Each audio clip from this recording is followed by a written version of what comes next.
Estamos de volta para a entrevista com Fernando Haddad, candidato do PT ao governo do estado de São Paulo. O candidato Tarcísio de Freitas, do Republicanos, depois de aceitar o convite, concordar com a regra, decidiu não mais participar. Ele alegou a necessidade de reajustar a agenda de compromissos devido ao curto período de tempo deste segundo turno. Essa entrevista é promovida pelo maior pool de veículos de comunicação, que reúne SBT, CNN Brasil, Terra, Rádio Nova Brasil, Estadão Eldorado e Veja. Você pode acompanhar essa entrevista também pelo celular, no YouTube da CNN, do SBT News, na Rádio Eldorado e Rádio Nova Brasil, além dos sites de Veja, Estadão e Terra. Também, neste bloco, a entrevista será feita por mim e pelos jornalistas dos veículos que compõem o pool. No final, o candidato terá 2 minutos para fazer as suas considerações finais. Bom, candidato Fernando Haddad, vamos então para a próxima pergunta. Eu falei do agronegócio lá atrás, agora vamos falar de coisas urbanas, né? Queria saber se o senhor vai terminar o monotrilho do metrô, aquele trecho suspenso que vai ali do aeroporto de Congonhas até o Morumbi. Parece conversa de rico, né? Mas não é não. Ali passa muita gente que precisa realmente do metrô. Aproveitando a proximidade física, o atual governo diz que conseguiu diminuir a poluição no Rio Pinheiros. Eu quero saber se o senhor vai continuar investindo nisso e se o senhor terá a coragem de que dos que há 50 anos tentam e não conseguem despoluir o Tietê.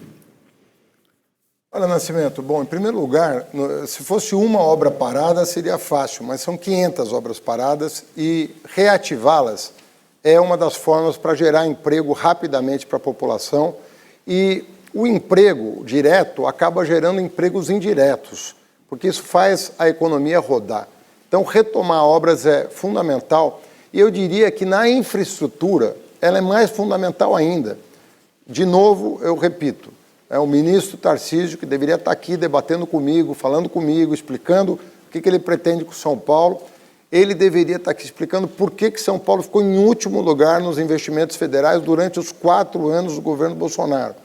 E por que agora, que ele mudou para São Paulo faz 6 meses, ele resolve dizer que as coisas vão mudar.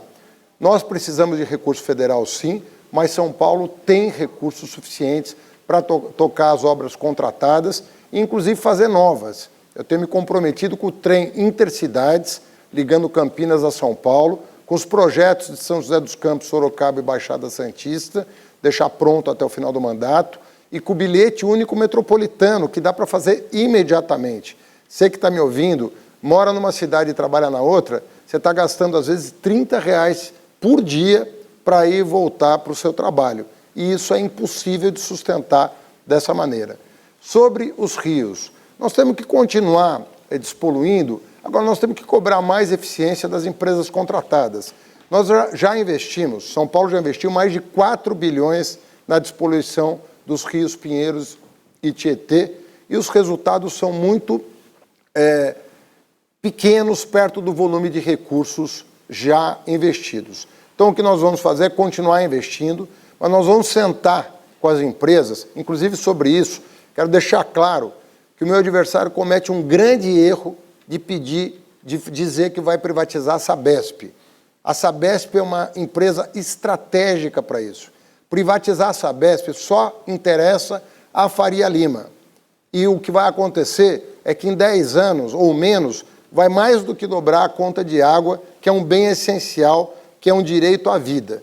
Então nós não vamos privatizar a Sabesp, muito ao contrário, vamos dinamizá-la para que ela também atue na despoluição dos nossos rios. E o senhor me disse se o bendito monotrilho vai funcionar ou não vai. Claro, eu falei para você das obras paradas todas. Estou brincando. Vamos então para a primeira pergunta deste bloco agora dos jornalistas, dos outros jornalistas, a Michele Trombelli, da Rádio Nova Brasil. Candidato, alguns números do Fórum Brasileiro de Segurança indicam que hoje existe um déficit de 10 mil policiais civis no estado de São Paulo e cerca de 3 mil policiais militares. E um interesse cada vez menor dos jovens de ingressarem na profissão. No seu plano de governo, o senhor fala em recompor o quadro de efetivos da Polícia Civil, Mas não cita especificamente a PM, fala também em reestruturar a carreira policial. Eu gostaria de saber de onde virão os recursos para isso e como atrair mais jovens para a profissão. E senti falta também da sua resposta em relação a uma autocrítica do PT, se possível, se der tempo de encaixar, porque o senhor falou dos acertos nos governos passados e queria falar a respeito da autocrítica em relação aos possíveis erros, por favor. Olha, eu acho que nós precisamos fazer na Polícia Civil de São Paulo o que nós fizemos na Polícia Federal. Voltando ao tema da tua primeira pergunta, nós fortalecemos a Polícia Federal como nunca se fez. Quem lembra da Polícia Federal dos anos 2000 para trás, vai lembrar que era um problema para o país, ao invés da solução. Nós fizemos a carreira, nós contratamos policiais federais. Hoje a polícia é um orgulho, a Polícia Federal é um orgulho. Nós temos que ter uma Polícia Civil aqui em São Paulo equivalente, porque nós dependemos da investigação para desbaratar as quadrilhas.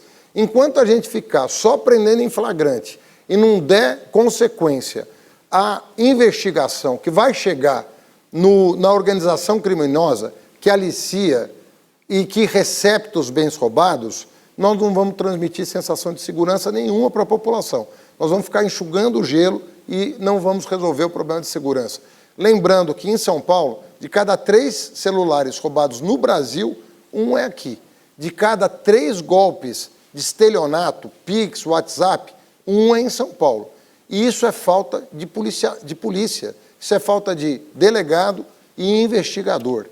Sem isso, o policiamento ostensivo ele fica manco, por melhor que ele seja. Nós temos um projeto de policiamento ostensivo que é os círculos de segurança, a base policial, o segundo círculo, que é justamente o patrulhamento a pé e de bicicleta, e o terceiro ciclo, o patrulhamento motorizado. Isso é feito em várias cidades do mundo, com grandes e bons resultados. Mas ainda assim, mesmo que a gente implemente o policiamento ostensivo, se a gente não tiver uma polícia civil renovada, reestruturada e, sobretudo, com um salário inicial que atraia o jovem para a profissão, como eu fiz no caso dos professores. Quando eu era ministro da Educação, eu criei o Piso Nacional do Magistério, né, que justamente atrai mais jovens para a carreira do que quando a gente pagava um salário mínimo para um professor se dedicar 40 horas em sala de aula. Essas coisas têm que mudar. E eu vou falar do piso da enfermagem também, já aproveitando. Nós precisamos voltar a discutir o piso da enfermagem que foi suspenso pela Justiça, porque os enfermeiros são a linha de frente do SUS e precisam também ser valorizados. Vamos agora para a jornalista da revista Veja, Clarissa Oliveira. Clarissa.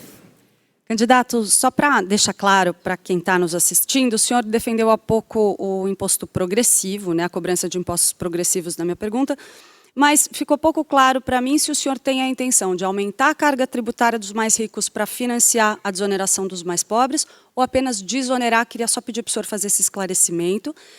E, além disso, eu queria falar um pouquinho com o senhor sobre educação. O senhor tem tratado esse tema como fundamental aí, como bandeira da sua campanha, mas a sua experiência na Prefeitura de São Paulo deixou muito a desejar em algumas entregas. Um exemplo muito citado é o da entrega dos céus, que o senhor prometeu 20 céus, entregou um só. O senhor costuma dizer que manteve dinheiro em caixa para isso, mas ainda assim não é entregar.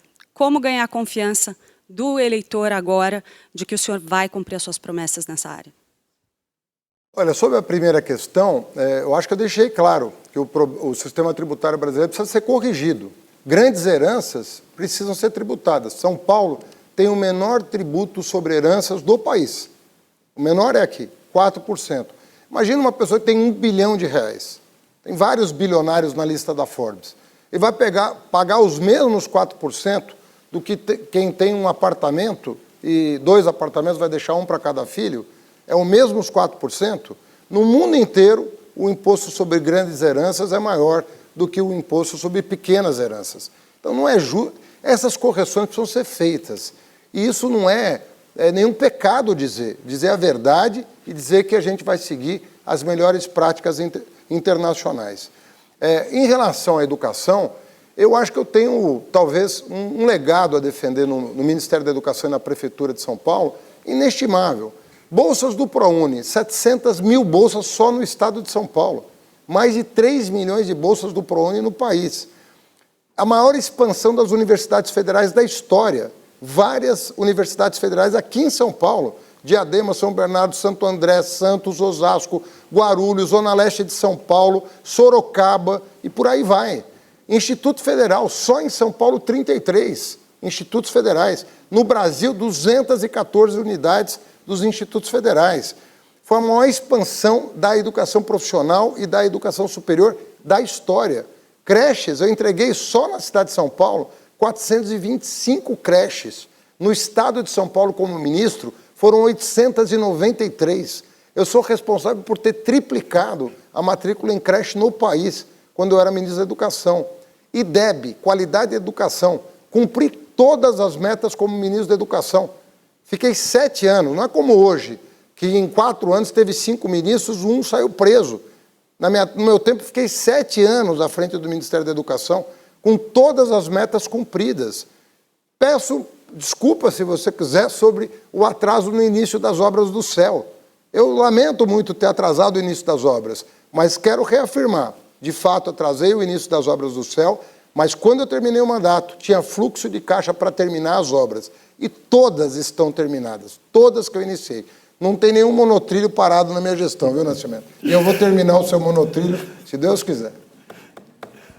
A terceira pergunta agora é do SBT, com a repórter Simone Queiroz. Por favor, Simone. Candidato, são quase 30 anos de PSDB no poder em São Paulo. E, naturalmente, inúmeros cargos de confiança no governo ocupados, naturalmente, por quadros do PSDB. É claro que a mudança de governo agora traz uma renovação de práticas, de ideias, mas tem potencial de impactar seriamente o funcionamento da máquina paulista se esses titulares desses cargos forem removidos de uma só vez. Eu pergunto ao senhor, como é que o senhor pretende reocupar esses cargos, considerando que o senhor tem vários partidos aliados? O senhor vai fazer um fatiamento desses cargos? E o senhor considera deixar muitos desses cargos com quadros do PSDB, principalmente os ligados ao ex-governador Geraldo Alckmin, hoje seu aliado? Olha, eu agradeço a pergunta, ela é excelente, porque tem a ver com a República no país. Quando eu fui ministro da Educação, eu trabalhei com vários técnicos do tempo do Paulo Renato, que foi por 8 anos ministro do Fernando Henrique Cardoso, sem nenhum problema. Nós mudamos a direção, passamos a investir em toda a educação profissional, superior e básica, mas eu podia contar com bons técnicos que eram ligados ao PSDB. A mesma coisa na Prefeitura de São Paulo. Você não entra e sai demitindo, porque tem bons técnicos que podem se adequar à nova gerência. Você tem novas prioridades, mas esses técnicos podem acompanhar o chefe do Executivo nessas novas prioridades. Evidentemente, se a pessoa tem discordância com as diretrizes de governo e com o plano de governo, ela própria vai pedir para sair. E é muito natural que isso aconteça. Mas muitos técnicos pedem para permanecer e o papel do chefe do Executivo é preservar os bons técnicos para que não haja descontinuidade. Agora, eu quero dizer uma coisa para você. O meu adversário é de um partido chamado Republicanos, né, que é um partido conhecido do Crivella no Rio, o Edir Macedo aqui em São Paulo. E eu quero dizer que a primeira providência que eu vou tomar é pedir para o Centrão sair do governo. Porque o Centrão está no governo não é por razões técnicas, é por outras razões. E eu não vou tolerar esse tipo de toma lá da cá no governo, como não tolerei na Prefeitura de São Paulo, não tolerei no Ministério da Educação. Nunca rifei um cargo para ter apoio político e aprovei todas as leis necessárias da época, tanto no Congresso Nacional quanto na Câmara Municipal. Eu fico atônito de ver como o meu adversário diz com todas as letras que a turma do Centrão vai vir aqui para São Paulo, inclusive com orçamento secreto, que ele diz que é algo incontornável, não há o que fazer a respeito. Então, Centrão com orçamento secreto dá o que está dando em Brasília. Só hoje pegaram 2,5 milhões em dinheiro indo para o Pará para comprar voto, vindo de emendas do orçamento secreto. Isso é uma tragédia para o país e uma tragédia para São Paulo. Então, nós podemos ter, pela primeira vez na história, um governo de coalizão aqui, democrática, que reúna as melhores cabeças do Estado e não precise contar com o Centrão do Tarcísio de Freitas. Agora é a vez da pergunta do Terra com a jornalista Joyce Burse. Boa noite. Joyce, por favor, a sua pergunta. Boa noite, candidato. Boa noite, Carlos. Candidato, o déficit habitacional aqui no estado de São Paulo já ultrapassa 1 milhão de moradias. A Fundação João Pinheiro divulgou, no ano passado, 2021, um dado que eu acho bem importante, considero bem importante, que 60% das moradias precárias são ocupadas por mulheres. Também tem a questão dos aluguéis, e quando a gente fala em déficit habitacional, a gente não está falando só da falta de moradia, a gente está falando também da moradia precária, né? Considerando que a Prefeitura de São Paulo, quando o senhor, na sua gestão, não conseguiu eliminar o déficit habitacional, até porque não é um problema só do município ou só do Brasil, é uma questão de vários lugares do mundo, como é que o senhor vai conversar com as suas eleitoras nesse momento para garantir que as mulheres vão ter prioridade nessa questão da regularização do déficit habitacional no estado de São Paulo, para além da questão que era jargão do Minha Casa e Minha Vida, que dizia que chave na mão da mulher, né, enfatizando que a gente não está falando só de falta de moradia, a gente fala também da questão dos aluguéis, a gente fala também da questão da situação fundiária irregular, né? Muitas mulheres não são proprietárias ou não têm a posse dos imóveis, então a gente tem uma caracterização já importante. Eu queria saber do senhor como é que vai ser. Excelente. Obrigado.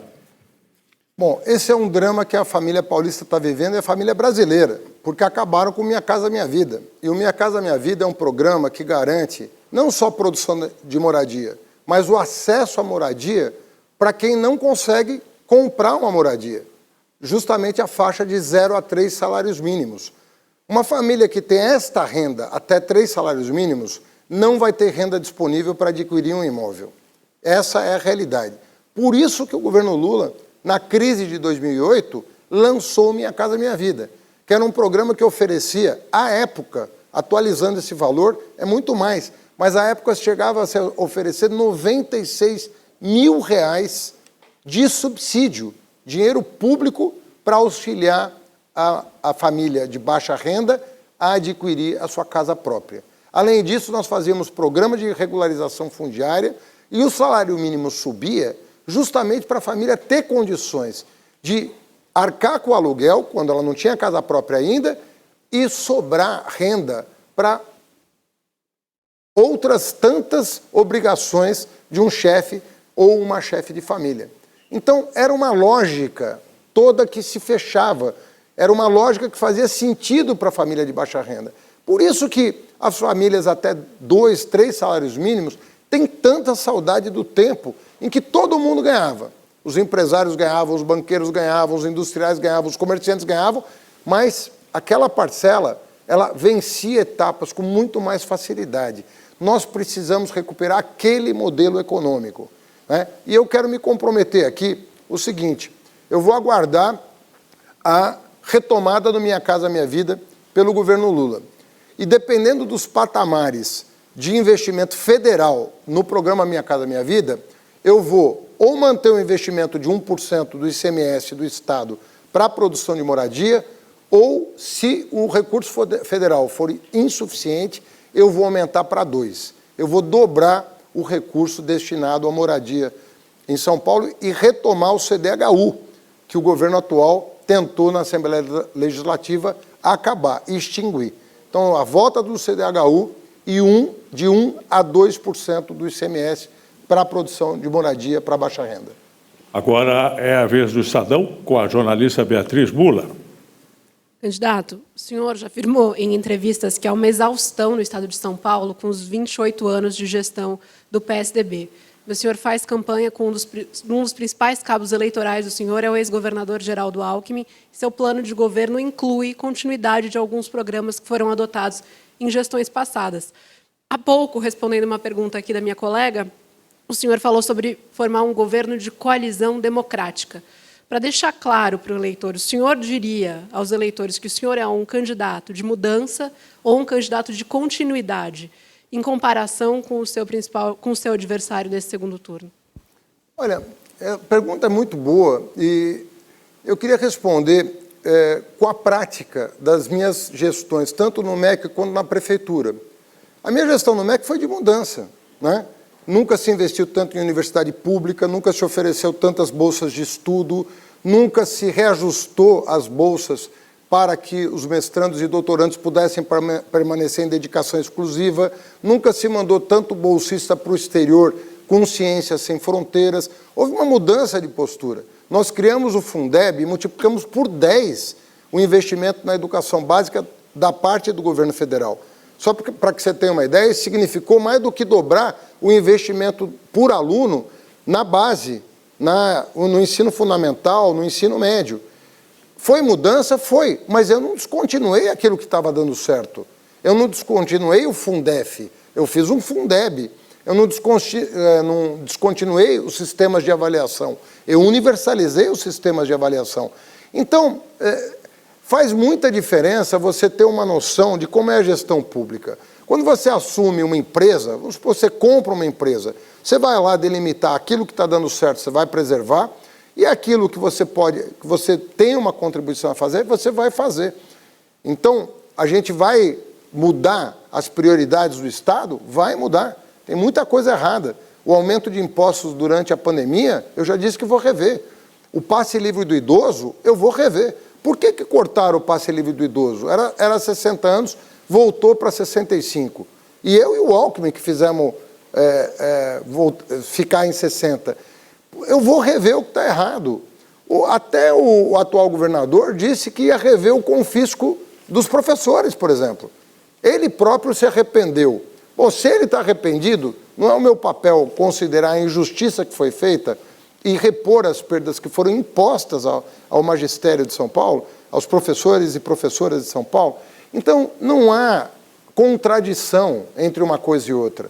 Numa república, você faz assim, você faz uma análise criteriosa dos programas, continua e expande até o que está dando certo, aquilo que é insuficiente você refaz e você inova também, porque sem inovação você não vai atender os clamores da população.